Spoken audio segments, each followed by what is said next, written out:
From the land of the rising sun comes the fiercest fighters, the hardest hits, and the brightest lights in pro wrestling.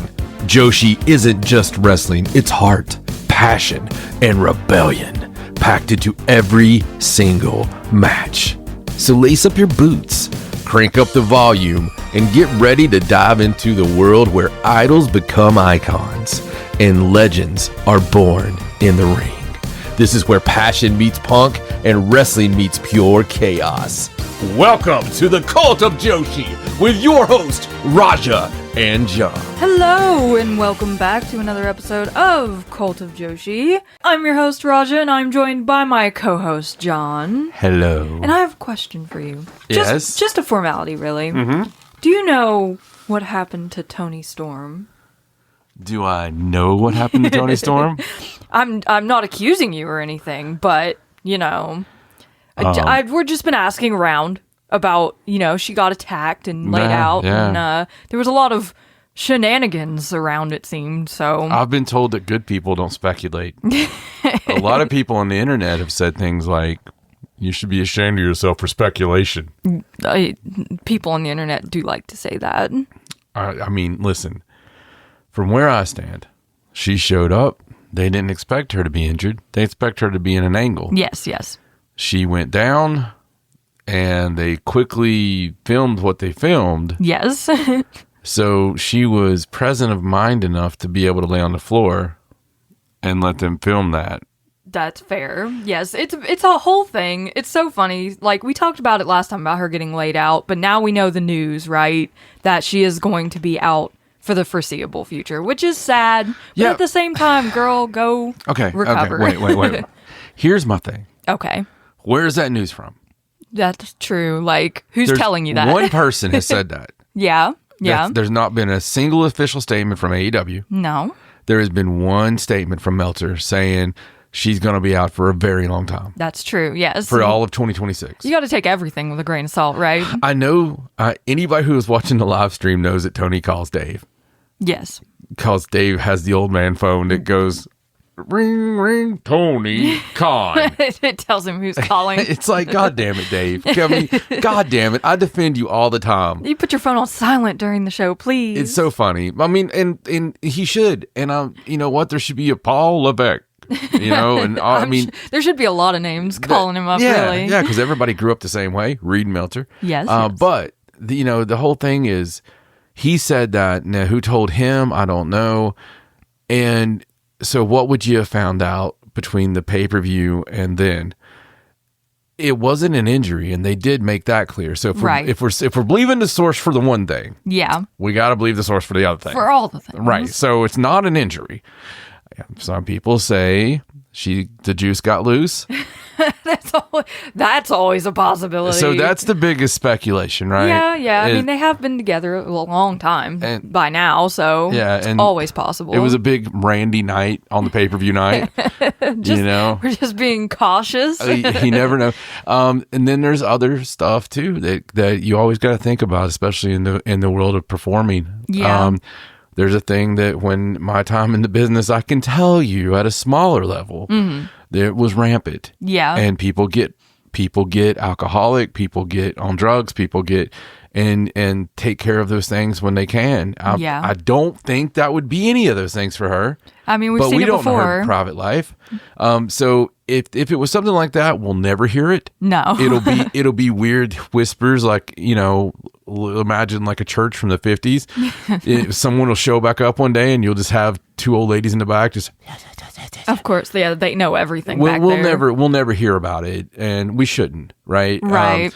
So I don't know. I'm hoping that we do find out, because we all love her dearly. And we do. In this world of shit that we live in, you know, sometimes we latch on to these personalities and these people, and we care about their well-being and their, you know, where they're going, what they're doing, and you know, every week to week, we're following their escapades on a pro wrestling show. But also, because of the 2026 part of this, we're following them on social media, and we know what they ate for lunch. We know what they like to wear. We know where they go. We know who they're married to. We know exactly. So we're a big part in their lives, you know.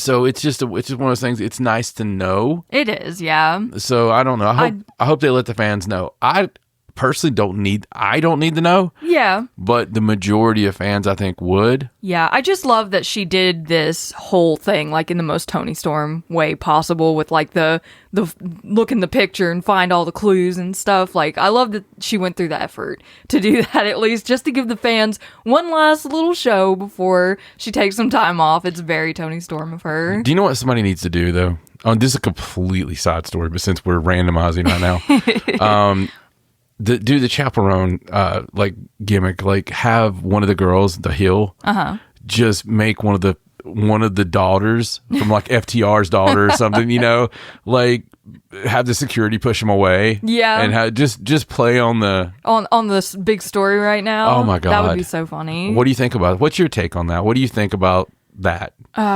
celebrity? I obviously am not. I wish that the little girl had not been treated in such a way. You know, I'm always on the side of the kids. Have you seen the other viral video where somebody was filming? I haven't. Oh, really? No. So there's another viral video where it was just like an airport or something, and somebody was like a good piece away. Yeah. And they were just filming her walking. Of course. And she pointed to her security and pointed at security. This big bald white dude starts running toward horror. Yeah, starts running toward the camera person, and so.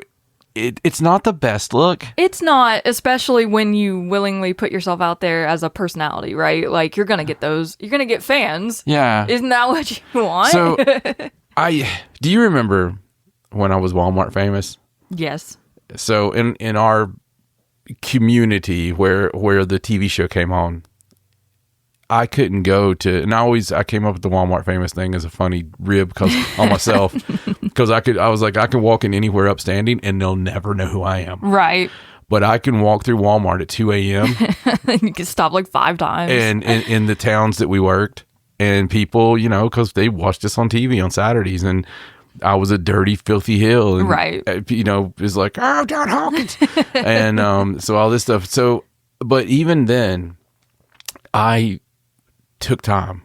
And, you know, I took time with every single person. When we would leave, if there was 20 people, 25 people waiting for pictures or just to tell me how they relate to me, you know, like, oh man, you know, you were saying, and even if it was something I had fictionally said on television, I went with it. And I was like, oh, that's cool. That's cool that you also worship the devil, you know?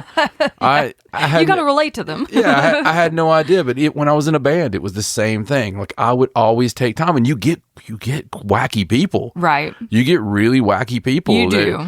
There was this one dude when I had a band, Dead Level, by the way. And by the way, since we're doing it, I can relate this to wrestling, because if you ever watched wrestling and you watch Kid Cash, Kid Cash was one of my really good close friends for a long time, and his finishing move, Dead Level, it was named after my band, and he wore my shirt backwards, by the way, where it said Poison from Birth on the front, and they even made his TNA shirt based off that, and I had to sign a little thing so they could say Dead Level in SmackDown versus Raw 2006 video game, so meh. So anyway, when I was in a band, this one guy, and you know what's funny, this son of a bitch is probably listening, this guy just out of nowhere, and I think his name was John, honestly. I don't remember, but I think his name was John. But it was this old dude, right? And you got to think of the time period here. It was an old dude to me. Right. So this old dude just starts hanging out at our practice. We would always have these open practices. We practiced in the back of a tattoo parlor.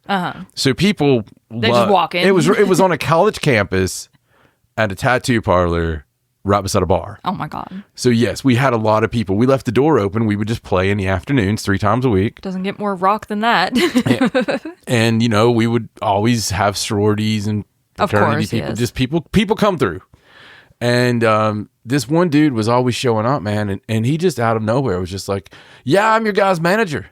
I'm your manager. And it wasn't like some cool little 14-year-old kid that it's like, oh, that's so cute, man. Get us a show then. Yeah. No, this dude was for real. This guy, you know, was like, he would go hang posters for us for no reason whatsoever, but we let him do it. I mean, why not? Right. But he would, you know, he actually went and started negotiating with clubs to get us in. Wow. And just all on his own. And he would always play our CD. And he had this really shitty little car, and he would just like drive down the street, and you'd see him randomly if I would be leaving my work. And he would be driving by. I never told him where I work. And he'd be like, "Hey, yeah, man, just fucking rocks." He's just always listening to songs over and over. Always showed up, and no one ever invited him. No one ever knew where he came from. He wasn't a friend of a friend or anything like that. He just loved your music. This dude was just our manager. Like, it was to the point the guys, when we were doing our first little EP thing, they were like, "Do you want to put a thank you in there?" No, I don't want to put a thank you to this guy. But that's all I'm saying is it can get to the extreme. It can, yes. You definitely have to read the situation, right? And sometimes you don't have that much time, but sometimes you're in no obvious danger, right? It's been a big thing, like the airport deal with the girls, right? And the guys with WWE. I think one thing I will agree is too much is when you have 29 figures you're going to be selling online. Gosh, yeah. Don't bring a bunch of crap for them to sign that you're going to like peddle off on eBay. Right? Like that's just disrespectful at that point. I get secondhand embarrassment from it. Yeah. When I see that, and that's why Tokyo Joshi just having that super successful tour here, just incredible day after day. Like that first day out of the water. In Austin, that first day with the South by Southwest, when they had literal standing room, when it's just a sea of freaking people, somebody probably was coming up to the meet and greets and had cards, just and merch, every single thing you can imagine, right? Yeah, and because we've seen it happen before. So especially with people you don't get to see in person very much, right? Yeah, it's really. It is. It's really cool in a way because you finally get the chance to see, and I get it. Yeah. But there's also there is too much. Okada mentioned he had an interview about Natsupoi and Shingo, and about how carefully and tactfully they had to manage the entire marriage announcement. Of course, because they were horrified, they were terrified, they were happy for them. Yes, very happy for them, but they were terrified because. He was like, she's a idol. Mm-hmm. It's very much an idol type. Oh, it's very, very similar relationship. So, when you come out, it's just like the old wrestling thing. They used to tell, you always tell, do not let people know about your girlfriend. Do not let people know about you. It's just the thing. It's like that in music too. You don't advertise you got a girlfriend standing over the side of the stage, or right. You're not going to have girls at the show. Exactly. Yeah. But it's so it works the same way. And it's funny they were cognitive of that, but I'm sure they're very aware. Oh, yeah. Well, they were worried about the negativity that could come. And in a really good story for 2026, Okada said they didn't have much of that. Like, there was not, they were prepared for it, but there was this overwhelming positive response. That's nice. to it. And he credited it to the sweet, how sweet both of them are. Right. Like, people love both of them so much. And how cool they are. So there wasn't any real backlash. Well, that's good, at least. On this, because I thought there would be. A light note. I really thought there would be too. Yeah. You always think that, right? Because in these situations, you're coming to these shows, and there are people who come to the shows and, like, they have their fantasy life with their favorite wrestler and everything. And it's like a whole big part of being a wrestling fan for a lot of people. So you have to manage it carefully. You can be tactful. So they better never come out and say that Rana has a significant other. She has the future belt, so she doesn't need a significant other. You'll stop watching. I'll be in shambles that day. No, but what we got on tap? You mentioned the TJPW show, so we're gonna just kick off talking about their attendance numbers over the course of their 4 Texas Stampede shows. Boy, they did numbers. They were big time, buddy. So the official attendance for all 4 shows, the last one just happened a couple days ago, was 5,408 fans across 4 shows in Texas for a Joshi promotion. Like, that blows my mind. It's amazing. It is huge. You gotta think, man. Like, this is a Joshi promotion. And to all of us, anybody who listens to this show, and to us, it's like, okay, yeah, that's great. Yeah. Of course they did. But you got to think, this is a Joshi promotion. You have to download a special app and keep up with a times, and you have to watch in the middle of the night, and you have to really want to see this to see it. Yeah. It doesn't just fall in your lap. No, you have to follow it yourself and really get into the lore and everything. That's impressive. It is. So in Austin, did 2 days in Austin, like you said, at South by Southwest. Night 1 was 1,951 fans. That super sold out show. Yeah, that's the big one. And then the second night was 1,561 fans, which, holy crap. Then their third night in Dallas sold out to 1,481 fans. And then in Houston was also a sellout, but a smaller venue. Yeah. So only 415 fans, but it's clear, I think, that the people want Joshi over here in the States. Absolutely. I totally agree. And I think that it's a shame we've never had one of the American ones just really take off. Yeah. But they want that culture. That's the thing. It's the authenticity has to be there. Yeah, that's what I mean. That you want the culture. I think that the Japanese culture in general is super over right now. Look at video games. I mean, there's so many coming out in Edo period Japan. Right. TV shows and stuff are the same way. It's a very big thing, and everybody loves anime. I got to tell you this, and this will also kind of go in with the show. So in my Bruce Wayne job, I'm not going to say what that is, but let's just say that I have to visit a lot of very manly places. Okay. Right. So the manliest of places. Places that people are filled with grease. Not filled with grease. That would be really strange. Covered in grease. Covered in grease. Well, that also sounds strange. It does, yes. Okay. Sounds a little apartment wrestling-y. So, God, I wish. So, like a lot of places where people may or may not be mechanic-y on things. Of course. So, I walk in one of these major shops the other day. Major shop, big time, right? And normally I walk in there and it's just the normal capitalism conversation of, sell, buy, sell, buy. How's business, Bob? It's going great, Tim. That kind of thing. But I walk in there and I walk in the middle of this anime conversation, and it wasn't just an anime conversation.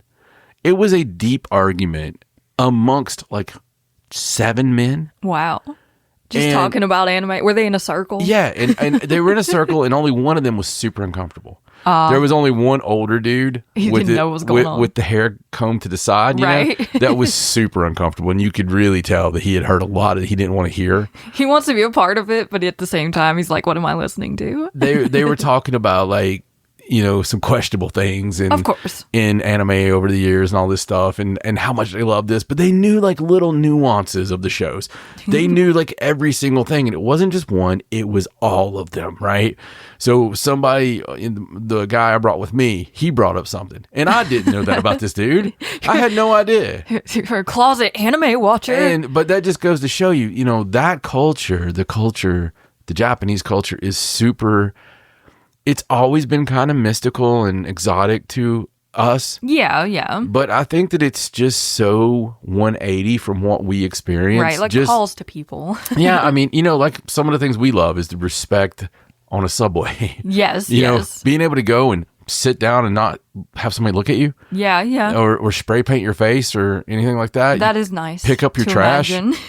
Throw the trash in a trash can, I mean. Yes, they are very respectful, and I think a lot of our love also comes from experiencing like how they treat wrestling and how they treat the wrestlers, and just the mountains of respect that they give the people. It's always been treated as a legitimate sport, legitimate as the fact that it's covered in papers. It's all over print. It's all over television. Yeah, it's huge. Yeah, it's huge. But to your point, the people in America obviously are all about Joshi or anything really that they can see that plays into that love of anime or Japanese things. But Tokyo Joshi Pro, dude, good for them. Yeah. They just bet on themselves and it paid off in a big way. I'd love to see them do more of this. I'd love to see more promotions do more of this, because please bring more Joshi shows for us to see. I think it's cool, man. It's strange because you expect like the 400 maximum. Right.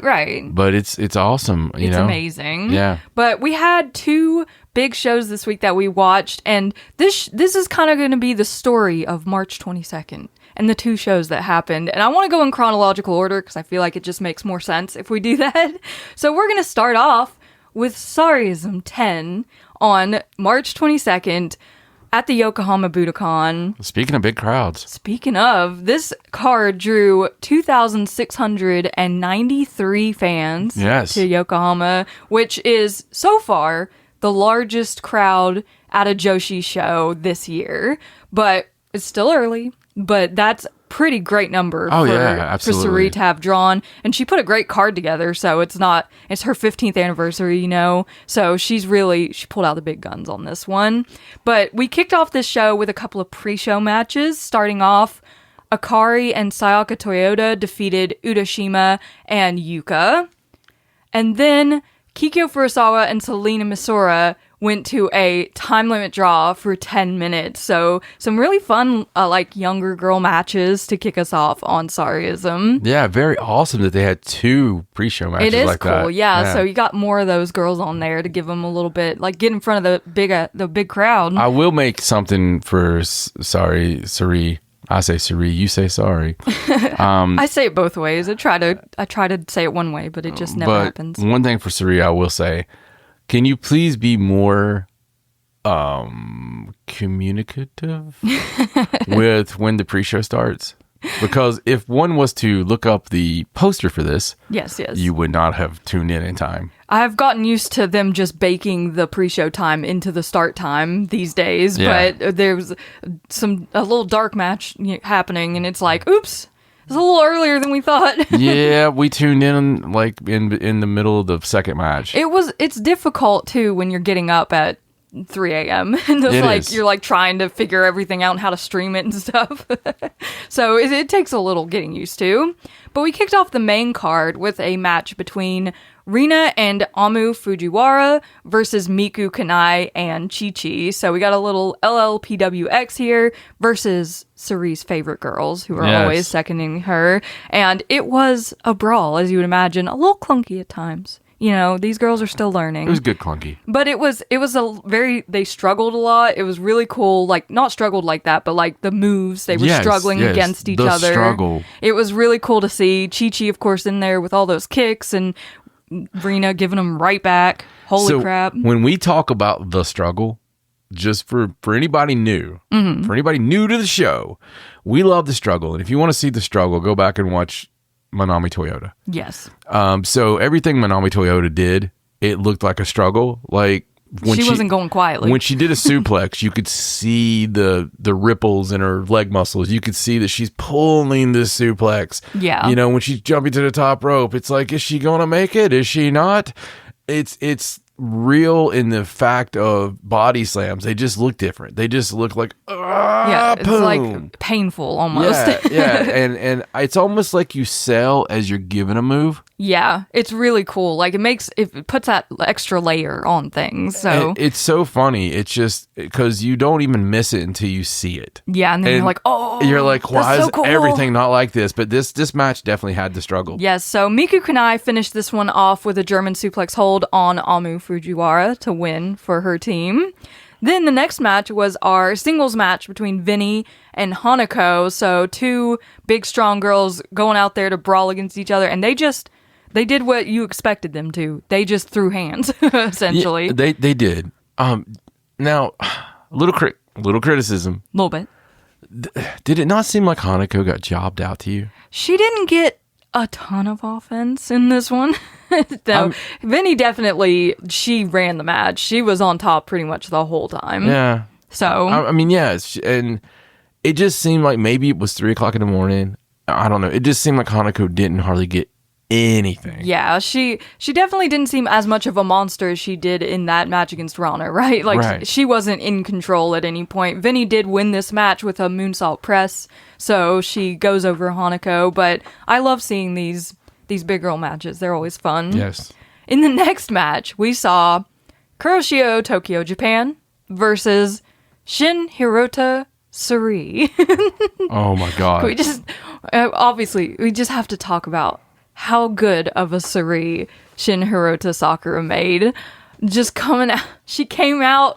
She had that look on her face. Her costume was immaculate. Of course, it always is. She does the shoulder roll. She looked so much like Sareee. It was like We were cracking up. We were dying. The mannerisms. She got it down pat, dude. The mannerisms, the look like you are affronted at all times. Yeah. You know, Sareee always looks like you insulted her grandmother. Yeah. Like, just at all times.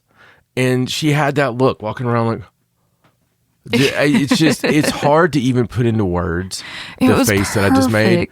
But it was great. And as she's always great, as always, she is like the light of our lives on this. And everybody's heard that before. But this was another just classic performance. I would put this, honest to God, and definitely in a top 5 for me. When you watch a match like this with Shin Sakura, the performance is in her being the person that she's dressed as. And of course the match is funny. You know, Kuroshio Tokyo Japan, I think his entrance lasted longer than this match because he's just a crazy person. I love him so much. I still think the best one of recent years is the Soriano. The double Soriano in one night. Just honestly, the one before that. There was one on a small show we saw. She makes a great Soriano. And it was so damn good. Oh, man. There have been so many performances. The Chigusa Nagayo, good Lord. Oh, my God. At the mystery show. Oh. That was so funny. She's so good at everybody. And the ones like 25 years ago. Yeah. Like the Bull Nakanos and stuff. Just oh, man. So incredible. If you haven't gone down the Shinhiro to Sakura rabbit hole, you're missing out. You gotta go look at some Gaia stuff. You gotta go back and just see this woman in action. Just her and Chigusa with the whole fat thing. They're so funny. The whole attitude era, fat instead of what? Oh, God. Yeah. It's so good. That's some good stuff. But yes, Kuroshio Tokyo Japan won this match. He rolled Shin Hirota Sareee up for the win. It wasn't a very long match, but always enjoyable in the midst of these shows to see these guys come out here and do what they do best, which is lighten our spirits. Yes. In the next match, we had our 6-man match, Senka Akatsuki, Takako Inoue, and Jaguar Yokota versus Fuwa-chan, Yumiko Hota, and Shinobu Kandori. So it's always great to see these legends come out and get into matches still. It is so cool that they're just able to be on a card like this, and I love seeing them every single time. How does Takako Inoue still just look like a goddess? I don't know. I need her skincare routine. What is she doing? Unbelievable. Yeah, it's just having these legends, just being able to spit the names out, and the fact you're watching it live. Like they're in the ring. What's crazy? Again, if anybody could treat their legends like Japan, it would be a wonderful, wonderful world. I agree. It is so great to see, these people celebrated for what they are. Yes, and the little flashes, small as they were, of Senka Akatsuki versus Fuwa-chan were just like, I want to see that in like a singles capacity. Definitely we want more of it. Again, Fuwa-chan showing that she is legit. She is. The Senka team won this match. Jaguar Yokota submitted poor Fuwa-chan, her poor arm. She was just completely out of it the rest of the way to the back. Good. But they did win, and it was just a lot of fun. You love to see these matches, and we always love to like learn new little things about the legends as we're watching stuff. We're like always looking stuff up, like when did this happen and when did that? It's so much fun. Like we have a great time when we're watching this stuff. Absolutely. In the semi-main event of the night, we had a singles match between Natsupoi and Kaoru Ito. So Natsupoi, she's been trucking through these Sareee-ISMs, trying to get her fire back, get her wins back. At the last Sareee-ISM, she didn't do too hot, but here against Kaoru Ito, she actually shined very bright, and she won this match by rolling up Kaoru Ito, and it was just cool to see like a legend who would have been like a Natsupoi-esque wrestler back in the day against the epitome of that sort of style today. So I know Natsupoi probably was very honored to have this singles match with Kaoru Ito. Oh, absolutely, dude. And as you pointed out on X when we were watching it, it was literally Peter Pan versus Tinkerbell. I know people say that's one of the worst gears ever imagined because they called Kaoru Ito Peter Pan back then because of her boyish good looks, right? Yeah. So at Dream Slam 1, she wore Peter Pan gear. I think that was our first introduction to Kawarito. It was, yes. So to this day, we still call her Peter Pan. Yeah. Because it was just the green, like it was exactly Peter Pan. And then Natsupoi being the little blonde fairy, it was like perfect. It was the perfect marriage of these two in the ring. Yeah, we've called Natsupoi Tinkerbell for years. Yes, it was perfect. It was just funny just thinking about it. Yeah, and then seeing Natsupoi's fire afterward, we love to see her fired up. Yeah, man. So good. Fired up. And then in our main event of the evening, we had our big tag match that we all been looking forward to. Shiri and Chihiro Hashimoto versus Takumi Roha and Sareee, the anniversary girl herself. She got a big special entrance, She had her, the girl that sings her theme song was out there, sang it live. She did great. It sounded amazing. It did. While Sareee came out. But, man, this match was good. They just beat the tar out of each other the whole time. There were like I love the moments with Chihiro Hashimoto trying to do the Albright and like barely being able to get that off. The struggle, right? Yes. Like we were talking about, these four struggle against each other like it's their job. Imagine that. Imagine that. Yeah, it was a great match. It was an incredible match. One of the best ones this year so far. Yeah. Honestly, and like you said, how could you not have a classic match with these four people involved? Yeah, it was cool. And we, of course, saw the sort of like Spark Rush is an established tag team, right? So they are able to work more and flow with each other than Shiri and Chihiro would, because they don't know each other that well. So there was a little miscommunication in there. A little bit. That allowed Spark Rush to come up with the win. Sareee just throwing literally every Uranage she possibly could to win this match. She was just like, 1, 2, 3. You can't get out of those once she starts hitting them. But there was a little interesting bit afterwards where Sareee and Takumi Roha kind of faced off, and Takumi Roha holding up that Triple WA title that she has. So maybe we're going to see a little Spark Rush versus Spark Rush in the near future. Well, we're definitely going to see the other team, maybe. Oh, man. As we'll find out here in a moment. Yes, so that was Sareee-ISM. Overall, a really enjoyable show. It was really great. We love to see Sareee putting these cards together, some dream matches. And there are a few things I'd love to run back, like I talked about Senka and Fuwa-chan, So I love seeing the matchups we wouldn't normally get to see. Super easy watch. And, it's hard to go into these matches that are so many cold matches. Yeah. But she does a really good job with it and the flow of it. I think it's the right time of a show to be that quick when you do have cold matches. Yeah. And it's more like some dream stuff, some ha-ha, and some violence, and, Yes. a little bit of all mixed in. Exactly. But that brings us to the next show, which started like exactly when Sareee-ISM ended. It was perfect. The perfect flow from one show to another. And that would be the Sendai Girls March 22nd show. And we kicked this one off with a little sort of press conference before the show started, where they unveiled the 20th anniversary logo. Looks awesome, by the way. It does. I've always loved the Sendai Girls logo with the ring ropes around the world, because I think that's just such a cool concept. So they've kind of put that into this logo with the ropes around the 0 on the 20, and it looks really cool. But they also had a few show announcements, or venue announcements, if you will, including on July 20th, Dash Chisako will be having her 20th anniversary show. So she started along with Sendai Girls, so they both turned 20 this year.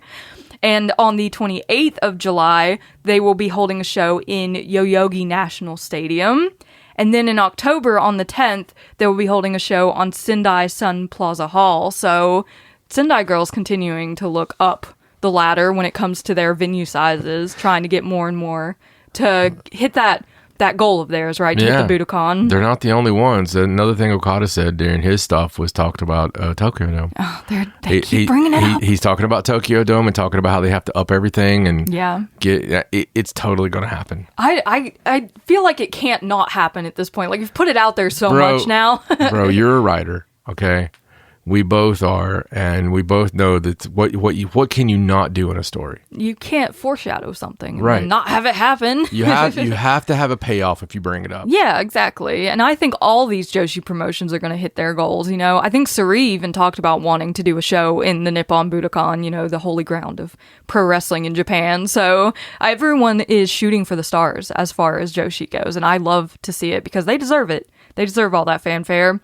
But this show kicked off with a singles match between Yuna and Hinoka, two of our favorite younger wrestlers here going at it.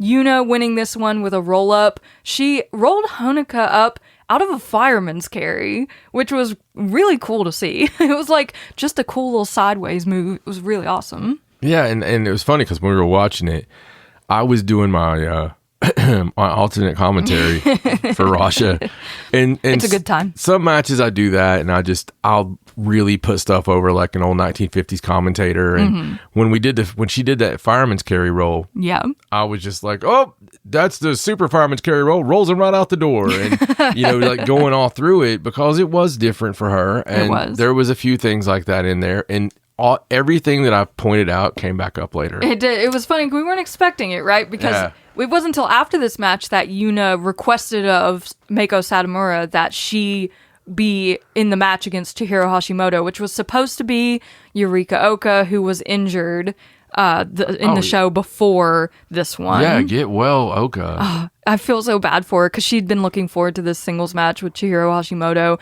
and she did go to the hospital. She was okay, but just as a precaution, they didn't want her to wrestle on this show, which is sad. We love to see Oka wrestle. yeah, definitely get well soon. Definitely get well soon. In the next match, we had another singles match, Zonas versus Yura Suzuki, two very strong competitors in the ring. They actually went to the time limit and just beat the crap at each other. Almost the whole like time. they were trying to kill Tom. We had the press conference, then we had a good length match and a time limit draw. Yes. Of course, right now, Chihiro Hashimoto's like running across the city. She's trying to get there in time because she's booked for this show. Yes.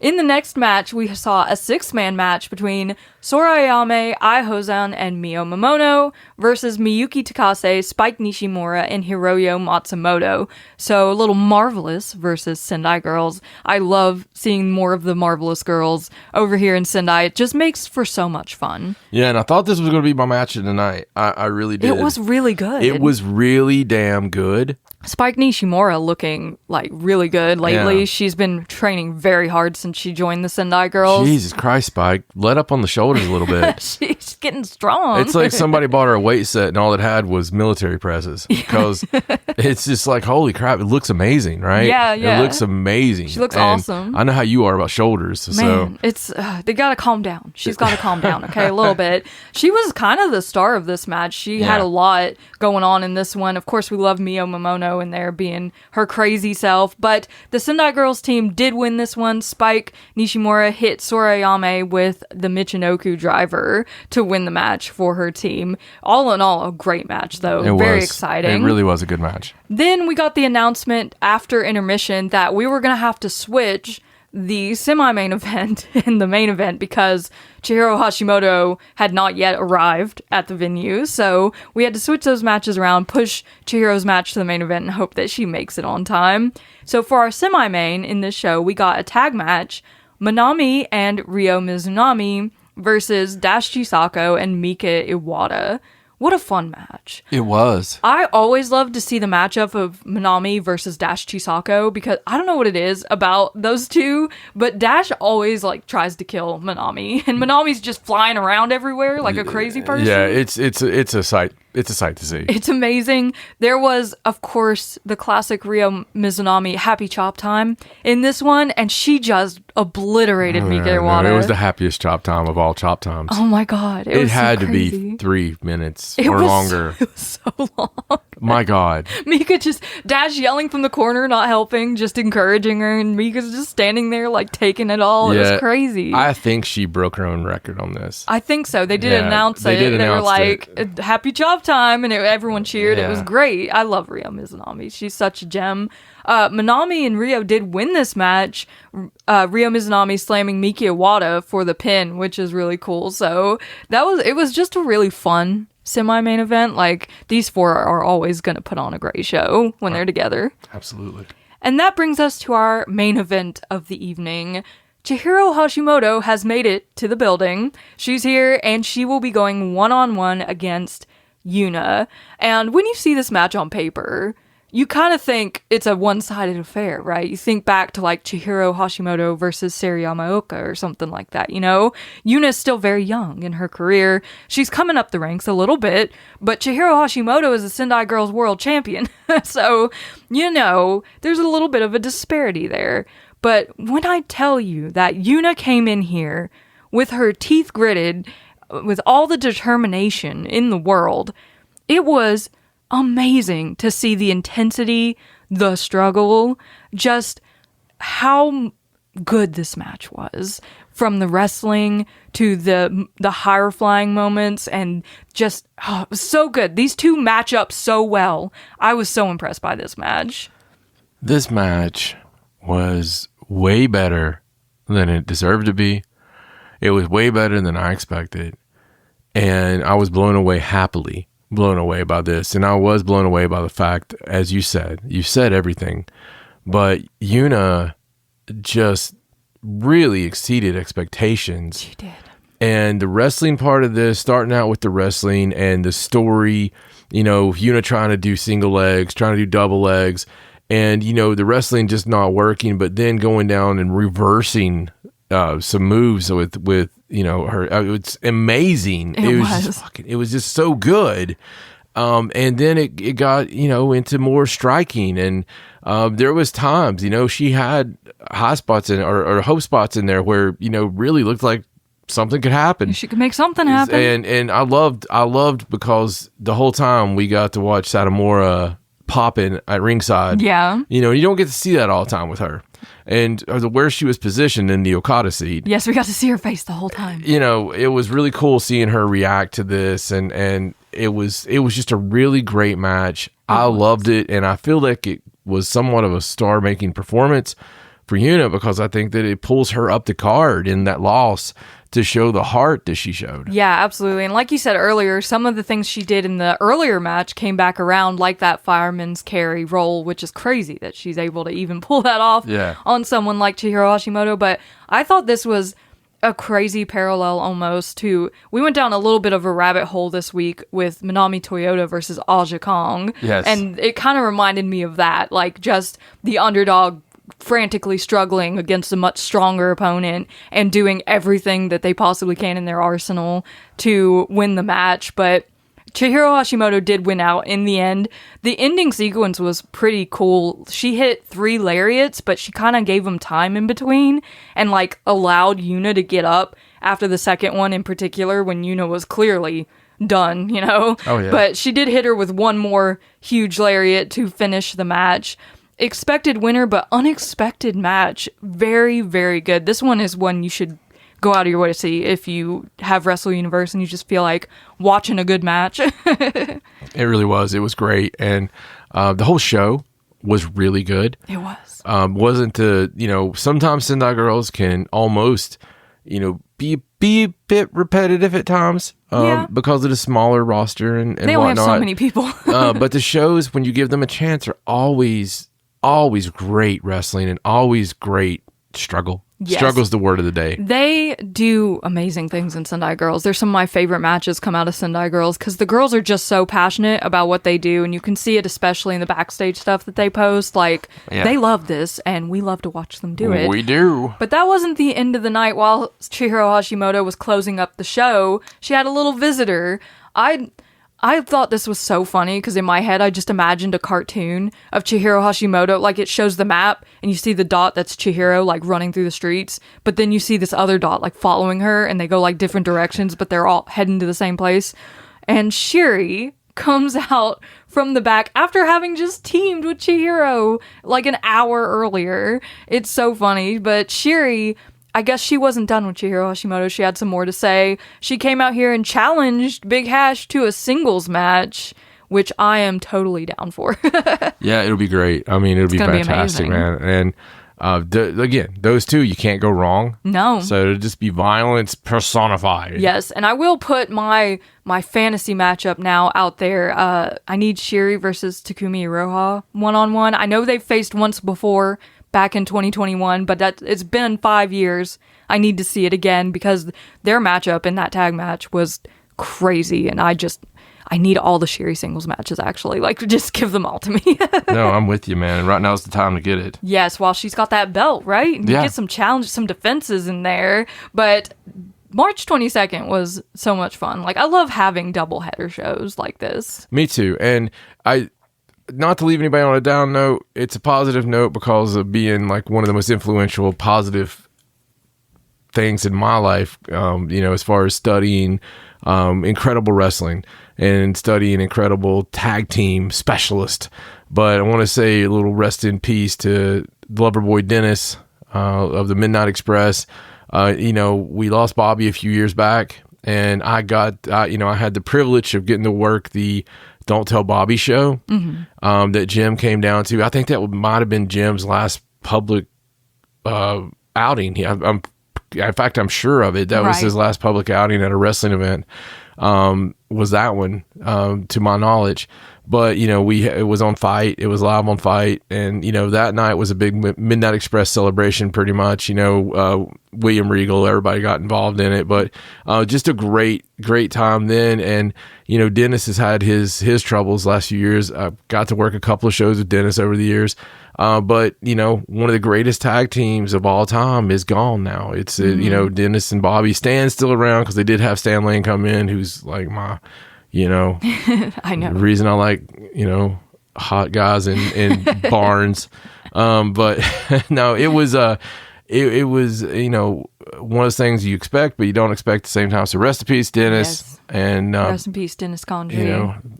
But that's all we have for you on this show. It was kind of a short week, no Stardom shows or anything, but we had a lot of fun with what we did. Some great wrestling. Gave us a chance to kind of go off in our own little world, which we love to do when it comes to like classic Joshi or even just other Japanese promotions that we just happen to like click on Wrestle Universe sometimes. So we had a lot of fun, and we hope you guys did too. Let us know in the comments if you're watching on YouTube what you watched this week and what you enjoyed. We love to hear from you. Make sure you're following us on all of our socials at Cult of Joshi on Facebook, Instagram, and X. Subscribe to the Cult of Joshi YouTube channel. But for now, I'm Raja, he's John. So long from the Cult of Joshi. Bye!